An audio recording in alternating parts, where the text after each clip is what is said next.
مؤخرا حصلت لي حادثه صغننه كده، وقعت على السلم وانا نازله واتدقلجت على وشي وقعت على رجلي. رحت للدكتور وقال لي انت لازم تقعدي في البيت وترتاحي كام يوم.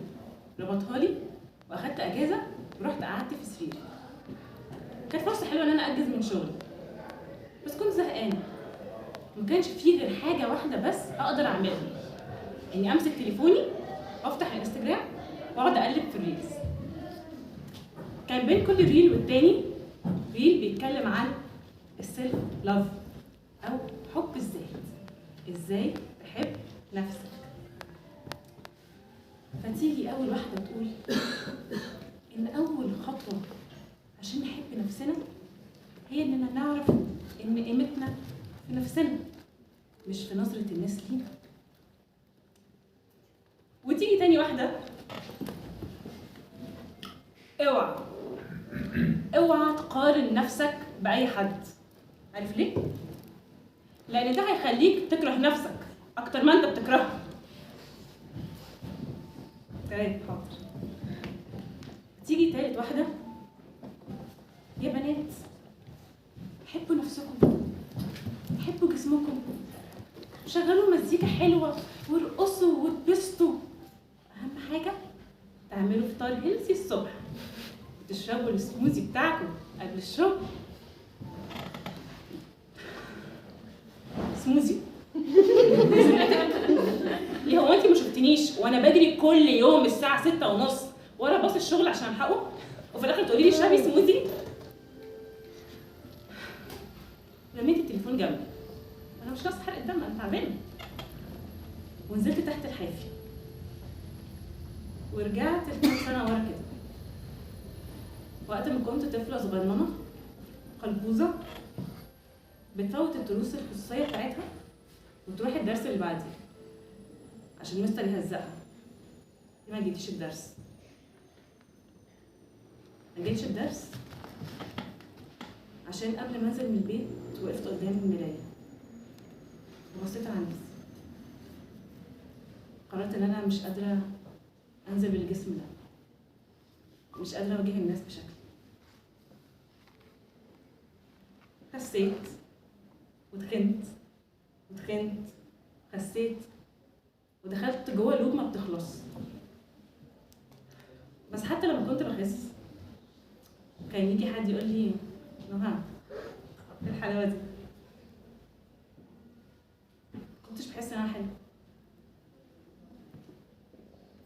سرحت لكام سنه كمان وقت المراهقه، وقتها كنت بقعد في الديسك اللي قبل الاخير جنب صاحبتي الوحيده ايام ثانوي، كانش لينا غير بعض، كنا شبه بعض في الشكل وفي الشخصيه، واهم حاجه كنا بنعملها سوا يعني نتكلم الساعه 12 بالليل كل يوم ونقعد نجيب في سيره فتى الاحلام، نقطع في فروته كده زي ما بيقولوا.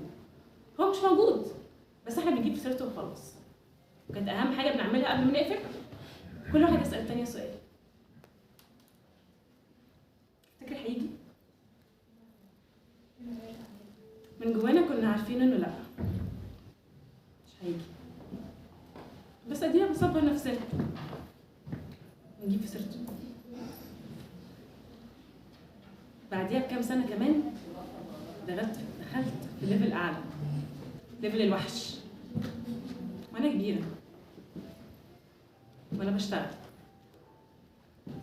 وقتها دخلت في سلسله من المقارنات، مقارنه مش بتخلص، مقارنه على الاقل دلوقتي محدش بيعملها معايا دلوقتي، بس انا بعملها مع نفسي، عقلي بيعملها معايا. مقارنه بتوصل لدرجه ان انا ببقى قاعده في الشغل والاقي زميلتي داخله عليا تقول لي نهى تحبي اساعدك في الشغل؟ انت عليكي شغل كتير قوي، اساعدك في شويه منه. ببقى قاعده بغلي من جوايا، هو يعني ايه؟ يعني ايه تيجي تساعديني في شغلي؟ طبعا الكلام ده بيني وبين نفسي مش هقوله، بس هو انت شايفه ان انا مش كفايه عشان اخلص ال20 فايل دول لوحدي؟ ايه يعني؟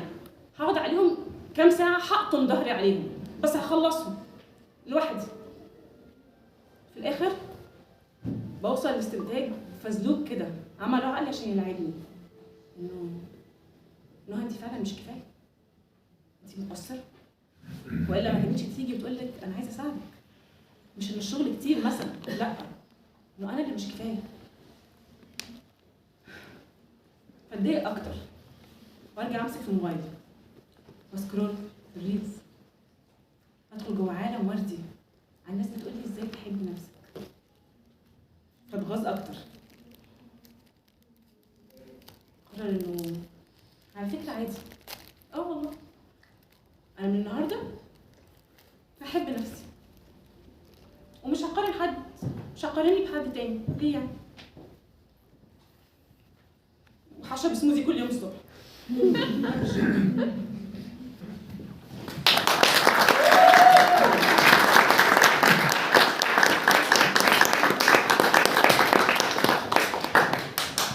اوقات يا دنيا معاكي بعيش وساعات ما بفهمكيش وانتي ولا فهماني.